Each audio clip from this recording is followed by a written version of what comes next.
নমস্কার। ক্যালকাটা ডায়ালগস থেকে মনোজ দাসের প্রীতি ও শুভেচ্ছা নেবেন। কি বিপদ হলো বলুন তো, প্রেম করতে এসে বন্ধু ইউনুস মিয়া যে এত বড় দাগা দেবেন ভাবা যায়। অথচ এমন তো কথা ছিল না। সময়টা বাংলাদেশের ভালো যাচ্ছে না জানি, কিন্তু পাকিস্তানেরও কি ভালো যাচ্ছে? পাকিস্তানেরও তো দিন কাটছে সেই ভিক্ষে করেই। কোন প্রসঙ্গ নিয়ে বলছি বুঝতেই পাচ্ছেন। গতকাল 17 এপ্রিল বাংলাদেশ পাকিস্তানের ফরেন অফিস কনসালটেশন বা FOC ফরেন অফিস কনসালটেশন বৈঠক শুরু হয়েছে ঢাকায়। পররাষ্ট্র সচিব পর্যায়ের এই বৈঠকের জন্য ঢাকায় এসে হাজির হয়েছেন পাকিস্তানের পররাষ্ট্র সচিব আমুনা বালোচ। শেখ হাসিনা ক্ষমতায় বসার পর 2010 সালে শেষ বৈঠক হয়েছিল এই OFC, এটা দুদেশের মধ্যে। তারপর সম্পর্ক খারাপ হওয়ার কারণে আর হয়নি। কেন খারাপ হয়েছিল সম্পর্ক সেটা অনেকেই জানেন, তবু বলি একবার। 2009 সালে ক্ষমতা গ্রহণের পর মুক্তিযুদ্ধের সময়ের যুদ্ধ অপরাধীদের বিচারের জন্য ট্রাইব্যুনাল গঠন করেন শেখ হাসিনা এবং বিচারে ফাঁসির সাজা হয় বেশ কয়েকজনের যুদ্ধ অপরাধী। 2013 সালে জামায়াতি ইসলামী নেতা একজন যুদ্ধ অপরাধী, তার নাম কাদের মোল্লা। সেই কাদের মোল্লার প্রাণদণ্ড কার্যকর হওয়ার পর পাক বাংলাদেশ সম্পর্ক প্রায় ভেঙে পড়ার মুখে এসে দাঁড়ায়। আরও অন্যান্য বিষয় আছে খুঁটিনাটি, কিন্তু এরপর থেকে এই পররাষ্ট্র সচিব পর্যায়ের বৈঠক দুদেশের মধ্যে আর হয়নি। 15 বছর পর এবার এই 2025-এ এই প্রথম আবার সেই বৈঠক শুরু হচ্ছে। দেখুন, অনেক পুরনো সম্পর্ক ভেঙে যাওয়ার পর নতুন করে জোড়া লাগতে গেলে আগে যে বিষয়গুলো নিয়ে দ্বন্দ্ব থাকে সেই দ্বন্দ্বের বিষয়গুলো মিটমাট করে নিলে আবার যাতে ভালোভাবে থাকতে পারে, প্রণয় যাতে জোরদার হয় তার একটা চেষ্টা করা হয়। এটা সবাই করে। এখন এই পুরনো হিসেব নিকেশ মিটিয়ে নেয়া সেই প্রশ্নগুলো এসে যাওয়ায় গেছে বাংলাদেশ পাকিস্তানের ক্ষেত্রেও। কিভাবে এসেছে দেখুন, মুখ্যত 3টি দাবির কথা উঠেছে, আর এই 3টি দাবি তুলেছে বাংলাদেশ। 3টি পুরনো দাবি। আগের সব বৈঠকে এই দাবি একাধিকবার তুলেছে বাংলাদেশ, তবে সুরাহা হয়নি। দাবিগুলো দাবি হিসেবে থেকেই গেছে। একটি দাবিগুলোর প্রথম একটি বলি, এটা হচ্ছে 1971-এর মুক্তিযুদ্ধের সময়ে নৃশংসতার জন্য, মানে গণহত্যা চালানোর জন্য রাষ্ট্রীয়ভাবে ক্ষমা প্রার্থনা করতে হবে পাকিস্তানকে। এটা অবশ্য অনেক পুরনো দাবি। পাকিস্তান খুব একটা গররাজি নয় এই ব্যাপারে। মনে পড়েছে পাকিস্তানি কূটনীতিক হোসেন হাক্কানির একটি ভাষণের কথা, তার কথা বলবো, কিন্তু তার কথাটা কি বলেছিলেন তিনি? পাকিস্তানের সাবেক কূটনীতিক, যুক্তরাষ্ট্রের হাডসন ইনস্টিটিউটের দক্ষিণ ও মধ্য এশিয়া বিভাগের পরিচালক হোসেন হাক্কানি ঢাকায় অনুষ্ঠিত বিশ্ব শান্তি সম্মেলনের সমাপনী অনুষ্ঠানে দেয়া বক্তব্যে স্পষ্ট ভাষায় বলেন, আমি নিশ্চিত আজ যদি বঙ্গবন্ধু বেঁচে থাকতেন তাহলে অবশ্যই তিনি পাকিস্তানকে 71-এর অত্যাচারের জন্য আনুষ্ঠানিকভাবে ক্ষমা চাইতে বলতেন।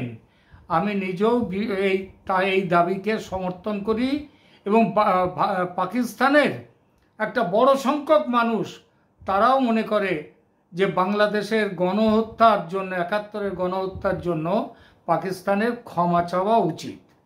যুক্তরাষ্ট্র ও শ্রীলঙ্কায় পাকিস্তানের রাষ্ট্রদূতের দায়িত্ব পালন করা এই হোসেন হাক্কানি তিনি বলেন, ক্ষমা চাওয়ার এই দাবি এটা সবার যারা বিশ্বাস করেন সমষ্টিগত ক্ষমা প্রার্থনা কষ্ট দূর করে এবং দুই দেশের মধ্যে ভুলে ভরা অতীতকে পেছনে ফেলে নতুন সম্পর্ক গড়ে তুলতে সাহায্য করে এবং বাংলাদেশের ক্ষেত্রেও করবে যদি পাকিস্তান ক্ষমা চায়।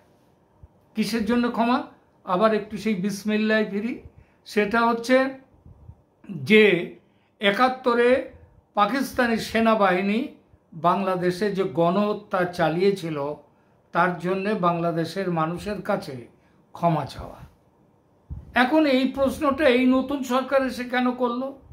এতদিন তো তারা ৭১-এর স্মৃতিকে মুছে ফেলার চেষ্টা করেছিলেন, বলেছিলেন ৭১ মুছে ফেলার জন্যে ওই যে কম্পিউটারের রিসেট বাটন ওটা পুশ করা হয়ে গেছে যে সব ডিলিট হয়ে যাবে, ৭১ ডিলিট হয়ে যাবে। সেই ডিলিট হয়ে যাওয়া সেই ইতিহাসকে মনে করিয়ে তাহলে কেন এই সরকার বলছে ক্ষমা চাইতে হবে? এরা তো মনে করে যে পাকিস্তানকে তাড়িয়ে দিয়ে বঙ্গবন্ধু দেশের বিরোধিতা করেছেন, বঙ্গবন্ধু ভুল করেছেন, এই জন্যই তো বঙ্গবন্ধু সব ভেঙে চুরে দেওয়া হলো। তাহলে আজ কেন বলা হচ্ছে যে পাকিস্তানকে ক্ষমা চাইতে হবে?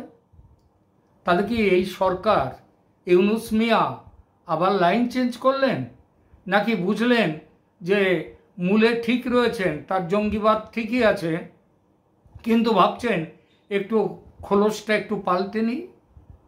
তো তিনি এইটা করেছেন যে ক্ষমা চাইতে হবে, এটা প্রথম দাবি। এইবার বলি দ্বিতীয় দাবির কথা। দ্বিতীয় দাবি হলো বাংলাদেশে আটকে পড়া পাকিস্তানি নাগরিকদের ফিরিয়ে নেয়ার প্রসঙ্গ। এ নিয়ে বাংলাদেশে প্রচুর মামলা মোকদ্দমা হয়েছে, কিছু মানুষ ফিরেও গেছে, আবার বেশ কিছু মানুষ থাকতে বাধ্য হয়েছে বাংলাদেশে। পরে বাংলাদেশ সুপ্রিম কোর্ট এই যে পাকিস্তানি যারা থেকে গেছে বাংলাদেশে তাদের এই উর্দুভাষী পাকিস্তানিদের সপক্ষে কিছু নির্দেশ পর্যন্ত দিয়েছিল বাংলাদেশ সুপ্রিম কোর্ট। এবং এখন যে এটা খুব একটা সমস্যা আছে তা তো মনে হয় না, কারণ এদের অনেকেই তারা মোটামুটি বাঙালিও হয়ে গেছে। তো তাদের নিয়ে খুব একটা সমস্যা যে এখন আছে বাংলাদেশে সেটা কিন্তু বিগত কয়েক বছর শোনাই যায়নি।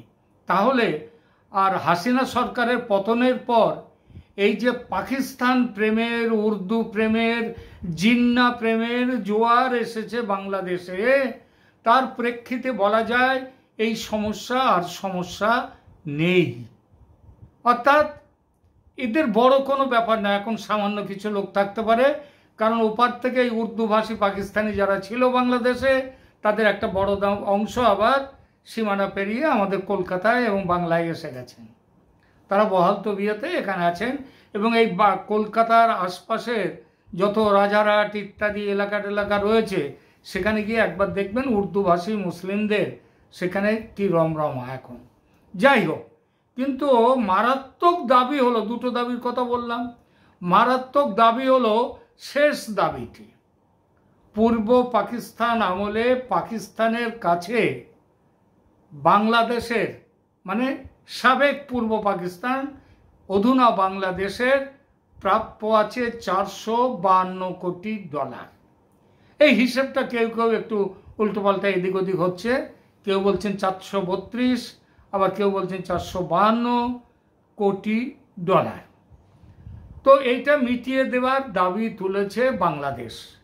এই টাকা বিভিন্ন খাতে আসা অবিভক্ত পূর্ব পাকিস্তানের যে হিস্সা, তাদের যে প্রাপ্য, সেই টাকাটা কোন কোন খাতে প্রাপ্য তার পুরোপুরি হিসাবটা পাওয়া যায়নি, অন্তত আমি পাইনি। কিন্তু যেমন খুচরো এবং বড় সড়ো কিছু কিছু হিসাব পেয়েছি।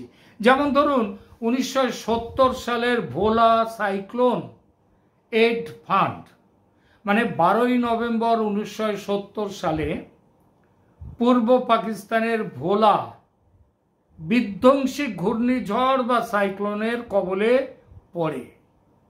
এটাকে বলা যায় শতাব্দীর সবচেয়ে বিভীষিকাময় সাইক্লোন। এই সাইক্লোনের কবলে পড়ে 3 থেকে 5 লক্ষ মানুষ প্রাণ হারান, গৃহচ্যুত হন কয়েক মিলিয়ন পরিবার,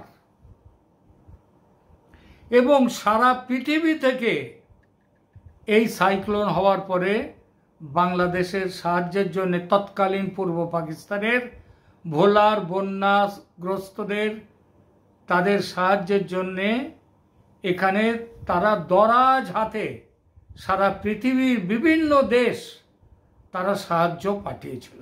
এমনকি ভারতের সরকার পর্যন্ত 1970 সালে ওই ভোলা ত্রাণ তহবিলে এখান থেকে সৈন্য পাঠাতে চেয়েছিল তারা ত্রাণ কাজ করবার জন্যে। পাকিস্তান বলেছিল আমাদের সৈন্যের দরকার নেই, পারলে টাকা দাও। তা টাকা পাঠিয়েছিল ভারত সরকার। ভারত সরকার তখন পাঠিয়েছিল $10 লক্ষ নগদ অর্থ সাহায্য। আজকে $10 লক্ষ খুব একটা বড় টাকা মনে হয় না, কিন্তু সেদিন মনে করবেন 1970 সালে যখন সোনার ভরি ছিল 140-50 টাকা, সেই সময় $10 লক্ষ খুব একটা কম টাকা ছিল না। যাই হোক, তখনকার হিসেবে এটা বিপুল পরিমাণ অর্থ হলেও ছিল। আর সারা পৃথিবী থেকে এই ফান্ডে এসে জমা হয়েছিল $200 মিলিয়ন।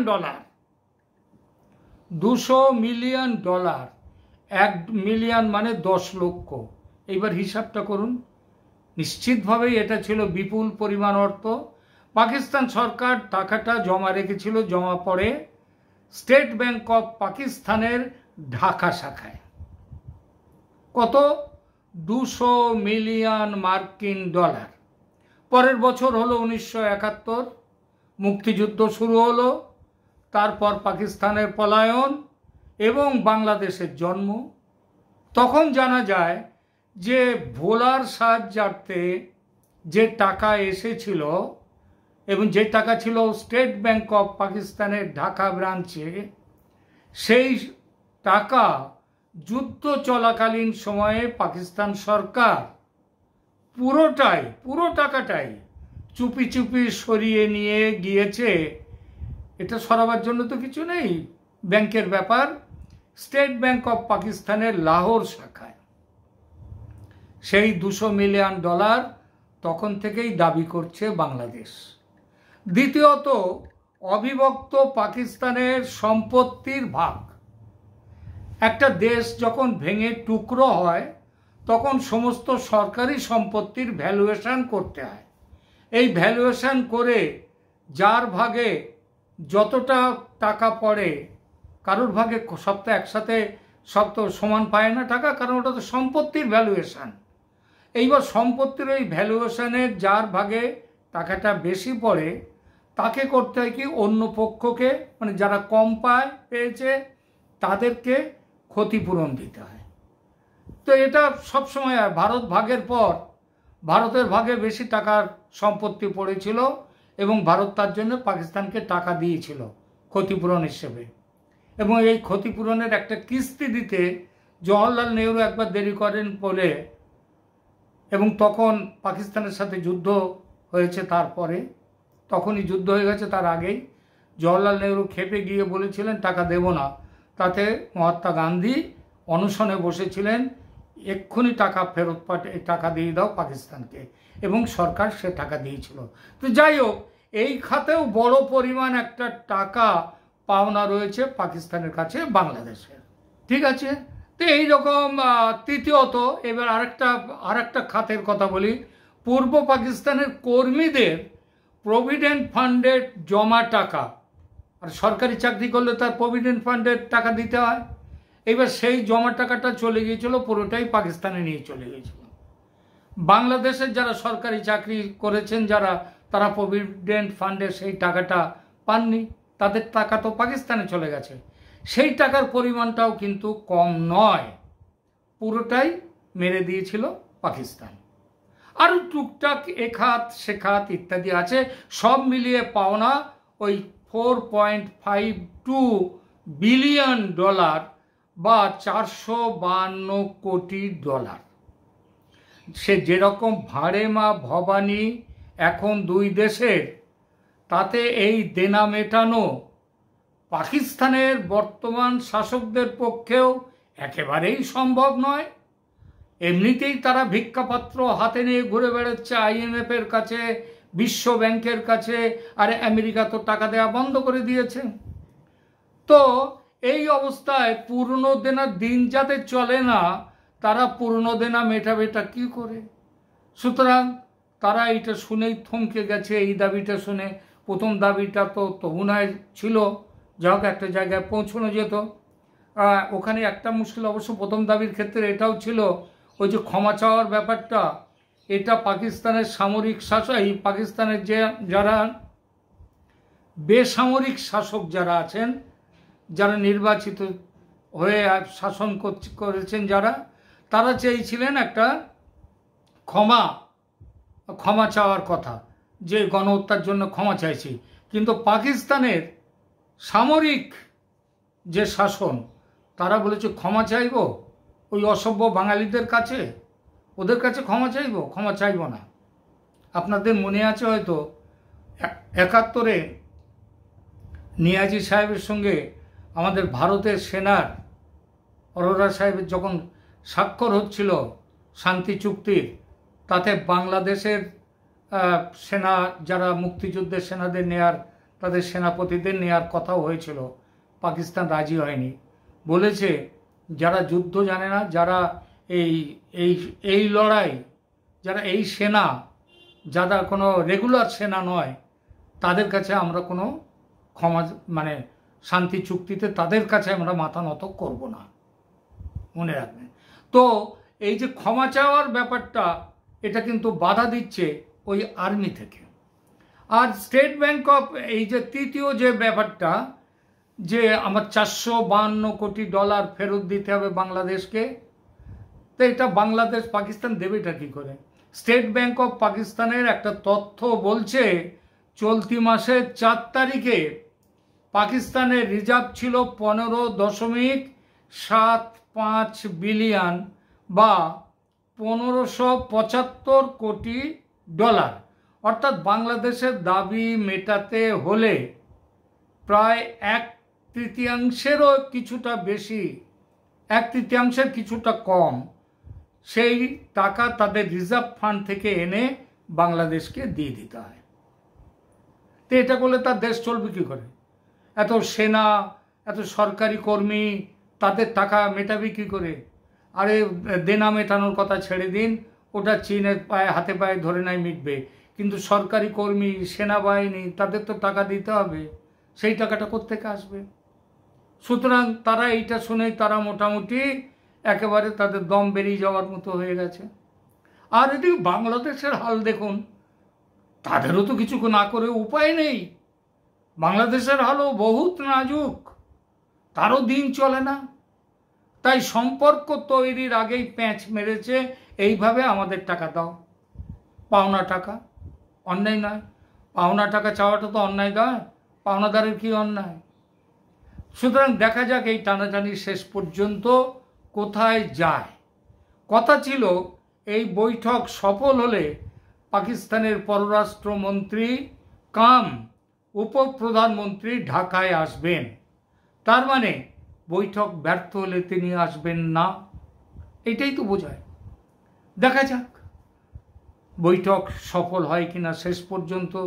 অন্তত কিছু টাকা বুঝে তো, কিছু টাকা দিয়ে যদি রক্ষা পাওয়া যায়, আপাতত একটু টাইম কেনা যায়, তাতে দুটো ব্যাপারে হবে, কিছু টাকা দিয়ে সাহায্য করা হবে, আবার একটু প্রাণের বন্ধন। টাকা তো সব থেকে বড় জিনিস, টাকার ওপরে কিছু জিনিস নেই। দেখা যাক দু দেশের প্রণয় শক্ত হয় না আলগা হয়। একটা পুরনো গান এই প্রসঙ্গে মনে পড়ছে, সেটা হলো, পয়সা রে তুই বিনা আর কিছুই নাই এ সংসারে। এখন বাংলাদেশের সমস্যা ওই পাকিস্তান প্রেম, ওই উর্দু প্রেম, জিন্না প্রেম, পাকিস্তান প্রেম, এসব এখন আবার পেছনের লাইনে চলে যাবে এবং এখন সামনের লাইনে চলে আসবে পাওনা মেটাও। পয়সা রে তুই বিনা আর কিছুই নাই এ সংসারে। এখনকার মতো এখানেই থামছি। ধন্যবাদ।